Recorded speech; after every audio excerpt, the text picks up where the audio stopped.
Oke, Assalamualaikum warahmatullahi wabarakatuh. Teman-teman semuanya, bertemu kembali kita dalam sharing sirah, mendalami kisah, mengambil hikmah bersama dengan saya Muhammad Zubairi. Sampailah kita pada melanjutkan bahasan tentang perjalanan perang Bani Mustalik. Apa yang terjadi? Sebelumnya kita sudah membahas terjadi bagaimana kemudian Allah menurunkan surat Al-Munafiqun yang menjadi panduan bagi Rasulullah bersama dengan kaum muslimin sampai dengan saat ini, panduan bagi kita untuk menyikapi orang-orang munafik dan sikap-sikap kemunafikan terhadap Islam, kaum muslimin dan perjuangan Islam. Nah, pada ibrah dan peristiwa berikutnya sepulang dari Bani Mustalik, kita tahu sebagaimana kebiasaan Nabi Shallallahu Alaihi Wasallam di dalam perjalanan peperangan, beliau kemudian mengundi para istri beliau, siapa di antara mereka yang kemudian nanti diajak dalam perjalanan perang tersebut. Pada perjalanan perang Bani Mustalik waktu itu, undian jatuh kepada Ibunda Aisyah radhiyallahu anha. Maka kemudian yang diajak dalam perjalanan perang tersebut adalah Aisyah radhiyallahu anha. Ya, kita tahu pada waktu itu beliau relatif ringan, ya, bobot beliau. Sebagaimana biasa di dalam sekedup, dan kemudian sekedup tersebut dinaikkan di unta, ya. Maka kemudian berangkat, ya.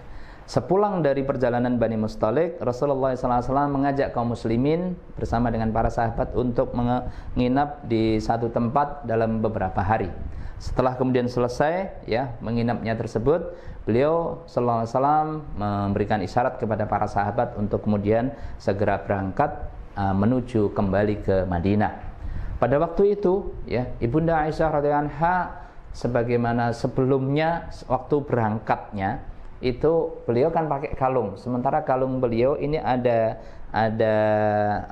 yang rusak sedikit, sehingga dalam waktu berangkat itu terjadi kalung beliau jatuh, dan karenanya kemudian pasukan berhenti. Sampai kemudian waktu itu menjadi asbabun nuzul turunnya surat tentang tayamum, ya. Tapi kita tidak bahas pada kesempatan kali ini. Kita bahas pada sepulang beliau, ya. Sepulang beliau, saat kemudian beliau telah memberikan isyarat kepada kaum muslimin untuk berangkat, ya, menuju pulang Madinah, ya. Waktu itu Ibunda Aisyah radhiyallahu anha, beliau ada keperluan, ya, ada hajat, keluar dari sekedupnya, dan kemudian beliau kembali. Setelah kembali, lantas kemudian beliau memperhatikan, loh, kalung beliau kok tidak ada, ya, tidak ada. Maka beliau kemudian turun keluar dari sekedupnya untuk mencari kalung tersebut.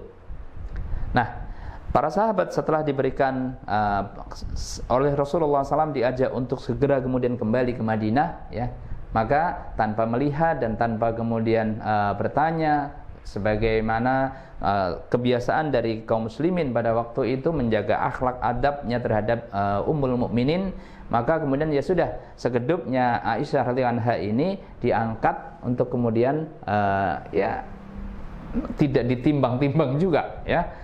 Akan tetapi sudahlah diangkat, ya, beberapa sahabat untuk kemudian dinaikkan ke unta dan kemudian berangkat, ya. Artinya sekedup itu adalah sekedup yang kosong, ya, sekedup yang kosong.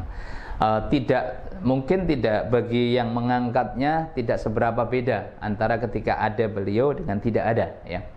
Nah, sehingga tidak ada kecurigaan sama sekali. Nah, setelah kemudian pasukan berangkat, Ibunda Aisyah radhiyallahu anha selesai urusannya dan juga kemudian mencari kalungnya tersebut, maka kemudian beliau kembali. Saat kemudian beliau kembali ke tempat sekedupnya tadi, ternyata sudah tidak ada orang sama sekali, tidak ada suara yang memanggilnya dan tidak ada suara yang menyaut atas panggilan salam dan seterusnya, ya. Karenanya kemudian beliau melilitkan hijabnya dalam diri beliau untuk kemudian menunggu sambil menangis. Pada waktu itu kemudian ada seorang sahabat yang disebutkan di dalam sirah, ini biasa ditugasi oleh Nabi Shallallahu Alaihi Wasallam untuk menyisir sisa-sisa pasukan, ya, sisa-sisa pasukan. Namanya adalah Safwan bin Mu'attal, seorang sahabat yang beriman dengan kualitas keimanan yang baik, yang thiqah, yang terpercaya, akhlaknya yang luhur. Maka saat kemudian Safwan bin Mu'attal ini menyisir, beliau Aisyah radhiyallahu anha kemudian mengatakan, saya Aisyah istri Rasulullah sallallahu alaihi wasallam, ya, Ummul Mukminin, kata Safwan, ya. Maka segeralah beliau kemudian mendudukkan untanya, ya, dan mempersilahkan Ummul Mukminin untuk kemudian naik. Dan sebagaimana yang pernah kita kisahkan, bahkan seorang musyrik, orang yang masih musyrik waktu itu, ya, namanya adalah Utsman bin Abi Talha. Utsman bin Abi Talha yang biasa kaumnya itu adalah pemegang kunci Ka'bah.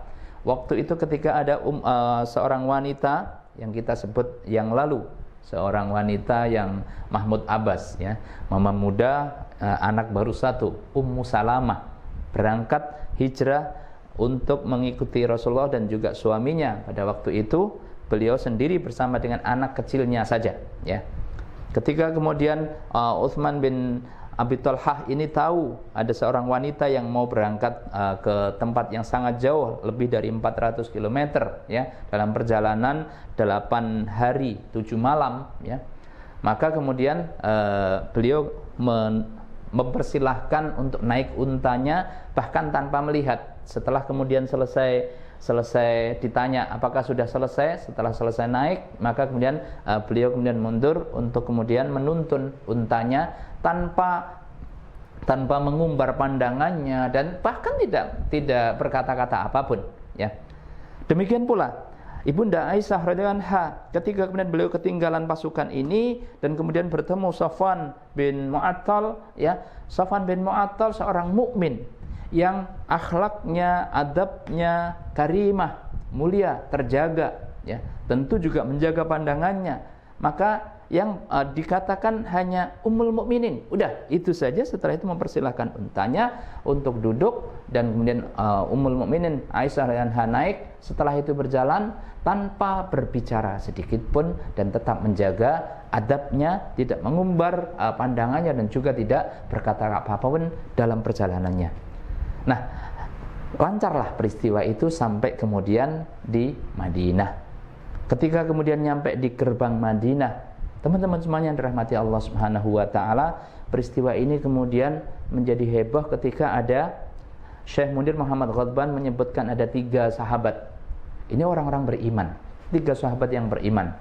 Kita tidak sebutkan namanya masing-masing, tetapi di antara dari mereka itu kemudian nanti setelah diputuskan oleh Allah Subhanahu wa taala lewat Al-Qur'an kesucian Ibunda Aisyah radhiyallahu anha, maka kemudian ketiganya ini dihukum oleh Allah dan oleh Rasulnya, namun setelah itu kemudian dimaafkan. Nah, teman-teman semuanya dirahmati Allah Subhanahu wa taala, ketika kemudian 3 orang sahabat ini menghembuskan kalimat dan kata-kata yang tidak baik, ya, mulai membicarakannya, maka Abdullah bin Ubay bin Salul yang sebelumnya sudah diturunkan oleh Allah ayat Al-Qur'an, bahkan satu surat Al-Qur'an khusus mengenai mereka, sebenarnya sudah tidak berani memulai. Akan tetapi ketika ada dari orang-orang beriman, ya, mulai mengatakan sesuatu yang tidak baik tentang Ibunda Aisyah radhiyallahu anha tersebut, maka kemudian orang-orang munafik Abdullah bin Ubay bin Salul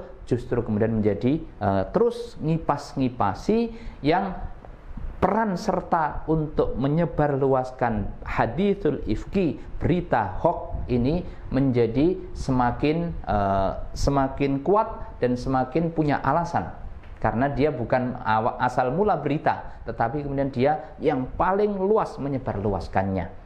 Nah, teman-teman semuanya yang dirahmati Allah Subhanahu wa taala, inilah bahayanya berita hoax, di mana kaum muslimin, orang-orang yang beriman diajarkan oleh Al-Qur'an, idza jaa fasikum binaba'in fatabayyanu, diajarkan untuk melakukan tabayyun untuk setiap peristiwa, setiap informasi, apalagi di zaman kita sekarang melubernya informasi yang tak terkendali seperti ini. Kendali yang harus kita pakai, filter yang harus kita pakai adalah filter tabayyun berdasarkan ketentuan dari ajaran Islam, ajaran Al-Qur'an, dan bagaimana sikap Rasulullah SAW. Teman-teman semuanya, ini peristiwa cukup panjang dampaknya, sampai-sampai kemudian kaum muslimin beberapa di antaranya ya banyak yang skeptis, maksudnya udah tidak usah membicarakan itu, banyak di antara orang lain yang beriman ya. Namun juga banyak yang ikut-ikutan kasak kusuk. Kalau zaman kita sekarang berarti ikut nge-share ya berita hoax yang belum jelas ya. Apalagi ini menyangkut tentang kesucian dari keluarga inti Rasulullah Muhammad sallallahu alaihi wasallam. Sungguh ya, sikap orang-orang yang beriman itu mayoritasnya dari kaum muslimin, orang-orang yang beriman itu tetap teguh ya, tidak berubah sikap husnudzonnya dan keyakinan dan keimanannya terhadap kesucian Rasulullah bersama dengan keluarganya. Akan tetapi informasi dan berita hoax yang berkembang ini mempengaruhi situasi dan kondisi masyarakat pada waktu itu ya. Sampai-sampai Aisyah radhiyallahu anha sendiri, beliau sempat sakit juga di rumah dan tidak keluar-keluar ya. Sampai keluarga beliau Abu Bakar As-Siddiq dan seterusnya itu juga mengalami ya ikut tidak enak akan peristiwa ini. Rasulullah sendiri juga merasakan situasi yang kurang kondusif sehingga sudahlah beliau juga diam untuk bab itu, karena tidak mungkin beliau mengatakan sesuatu kecuali nanti akan turun perintah atau ayat-ayat Allah Subhanahu wa taala yang menegaskan tentang bab tersebut. Nah, teman-teman semuanya yang dirahmati Allah Subhanahu wa taala, ringkas cerita dari haditsul ifki ini kita dapatkan kemudian Rasulullah SAW mendapatkan langsung berita kesucian dari Aisyah radhiyallahu anha dari 7 petala langit, langsung dari Allah Subhanahu wa taala yang Allah turunkan di dalam surat An-Nur ayat 11 dan 12. Innalladzina ja'u bil ifki usbatum minkum la tahsabuhu syarral lakum. Bahwa sesungguhnya orang yang menghembuskan berita atau informasi hoax itu ya, informasi tersebut adalah haditsul ifki, penegasan dari Allah Subhanahu wa taala langsung yang menegaskan tentang kesucian dari ibunda kita Ummul Mukminin, istri Rasulullah SAW, Aisyah radhiyallahu anha, yang karenanya kemudian dikenal dengan As-Siddiqah binti As-Siddiq.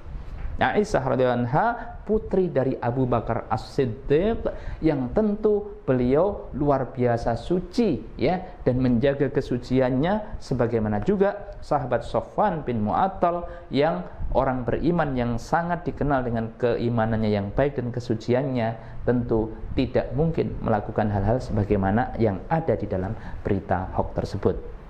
Nah, teman-teman semua yang dirahmati Allah Subhanahu wa taala, inilah hal yang kedua yang kita bisa ambil ibroh luar biasa dari perang Bani Mustalik.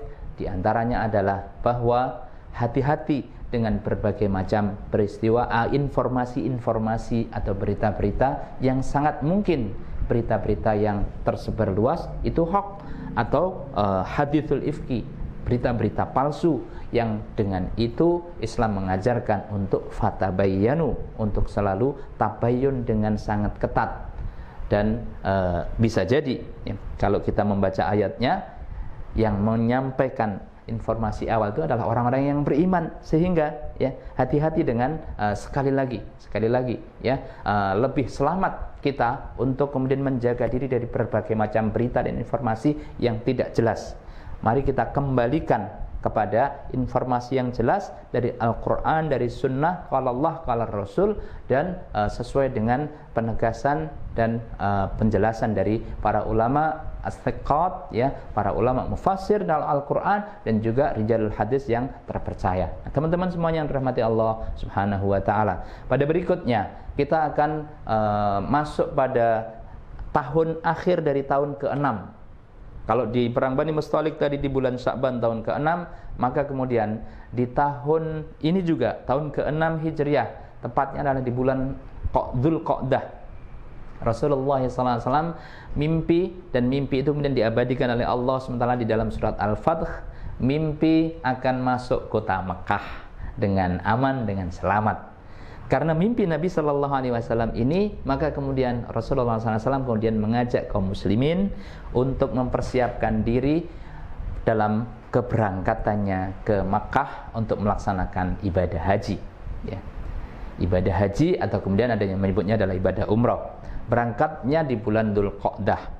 Ya, kalau perjalanan haji dari Madinah ke Mekah pada waktu itu biasa ditempuh dalam perjalanan sekitar 7 malam 8 hari, ya. Karena waktu itu Rasulullah SAW bersama dengan 1000, ada yang menyebut 1400, ada yang menyebut 1500, ya. Bersama dengan 1400 atau 1500 kaum muslimin untuk berangkat haji, ya. Bersama dengan membawa 70 unta untuk hadiu, untuk berkurban, dan beberapa ratus kambing untuk berkorban. Nah, perjalanannya sebagaimana biasa, ya, itu pakai unta biasanya bergantian, ya, dalam perjalanan itu. Berangkatlah bersama dengan kaum muslimin, ya, hingga kemudian singkat cerita, ya, keberangkatan beliau ini telah didengar informasinya oleh orang-orang Mekah, terutama oleh Abu Sufyan dan juga para pemimpin Mekah yang lainnya, pemimpin Quraisy, kafir Quraisy yang lainnya. Karena mendengar informasi keberangkatan dari 1500, kita pakai yang 1500 kaum muslimin, Rasulullah membawa 1500 kaum muslimin ini, maka kemudian mereka mengirim, ya, pasukan yang dipimpin oleh Khalid bin Walid untuk mencegat Rasulullah sallallahu alaihi wasallam, ya. Dan Rasulullah SAW mendapatkan informasi tentang pasukan Khalid bin Walid yang mencegat ini, ya. Karenanya kemudian beliau berunding bersama dengan para sahabat, bagaimana sikap kita, ya. Sebelumnya sebagaimana syariat tentang haji dan umrah, beliau kemudian mengambil miqat dan kemudian memakai pakaian ihram di Dzul Khulaifah, yang biasa kita kenal dengan Bir Ali atau Bi'run Ali, ya. Sumur yang dibangun oleh Khalifah Ali bin Abi Thalib untuk menjadi tempat mengambil miqat dari orang-orang yang haji maupun umroh, ya. Yang kalau kita berumroh atau haji, ya, di mana keberangkatannya nanti dari Madinah, maka kemudian mengambil miqatnya di Dzul Khulaifah atau Bir Ali. Bir Ali, ya, kemudian orang-orang menyebutnya Bir Ali, sumur Ali bin Abi Thalib. Nah, teman-teman semuanya rahmati Allah Subhanahu wa taala, dalam keberangkatan setelah mengambil miqat di Dzul Khulaifah ini, tentu kemudian berlakulah larangan-larangan dari ihram, ya. Mereka berpakaian ihram, setelah itu kemudian ada larangan-larangannya, pakai wangi-wangian, kemudian memotong kuku, memotong rambut, ya, membunuh hewan dan seterusnya. Ada beberapa banyak larangannya, ya. Karenanya kemudian dalam perjalanan, kalau sekarang perjalanan sekitar 6 atau 7 jam, ya. Berarti menahan, kalau lengkap nanti dengan keseluruhan aktivitas rukun-rukun umrohnya, itu bisa jadi 9 atau 10 hari, ya, maksimal 10 hari. Berarti 10 jam, maaf 10 jam. Berarti menahan untuk tidak pakai wangi-wangian dan seterusnya itu selama 10 jam itu. Kalau waktu itu berarti berapa lama kaum muslimin, ya? 7 hari, 7 malam 8 hari, ya. Dalam waktu 7 malam 8 hari, kemudian dalam kondisi yang panas seperti itu, ya. Kalau sekarang jamaah umroh pakai bisnya AC, ya. Nah, para sahabat tentu sangat berat dalam perjalanan itu.